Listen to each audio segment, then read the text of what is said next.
Hello అండి, నమస్తే, good morning. ఏంటనుకుంటున్నారా? అది కుంకుమ తయారీ అండి. ఇంట్లో కుంకుమ తయారీ. పెళ్ళి కోసం అని చెప్పి అమ్మ ఇంట్లో పసుపు కొమ్ములు తెప్పించి ఆ పసుపుని ఆడించి పసుపుతో న్యాచురల్ ప్రాసెస్లో కుంకుమని తయారు చేసింది. సో మీరు కూడా తెలుసుకోవాలి అని అనుకుంటే ఇట్లా న్యాచురల్ ప్రాసెస్లో కుంకుమ తయారీ ఎలాగా అని తెలుసుకోవాలనుకుంటే కామెంట్స్లో పెట్టండి. ఎంతైనా ఇంట్లో చేసుకున్న ఆ న్యాచురల్ మెథడ్స్ అనేవి ఎప్పుడైనా సేఫ్ కదా.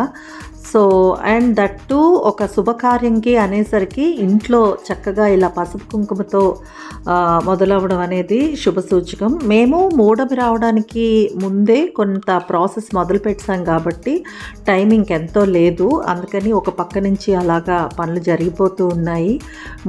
మీ ఇంట్లో కూడా ఇంతేనా? నాకు అనిపిస్తూ ఉంటుంది సిస్టర్స్ ఉంటే బాగుండు అని, కానీ మా అమ్మ ఈక్వల్ టు ఒక ముగ్గురు సిస్టర్స్ ఏమో హడావిడి చేసేస్తూ ఉంటుంది పాపం.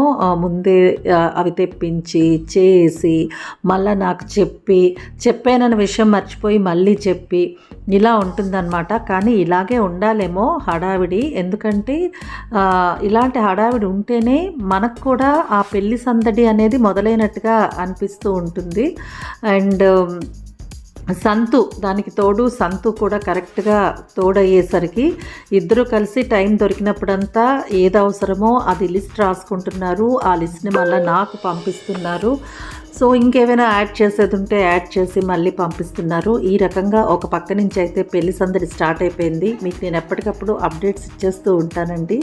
Stay tuned. మీకైతే మాత్రం కావాలి ఈ ప్రాసెస్ తెలుసుకోవాలి అని అంటే స్టెప్ బై స్టెప్ కావాలి అంటే కామెంట్స్లో అయితే పెట్టేసేయండి. అట్లా ప్రాసెస్ అయిన తర్వాత 6 to 7 అవర్స్కి ఇంత అందమైన కుంకుమ అయితే రెడీ అయిపోయింది.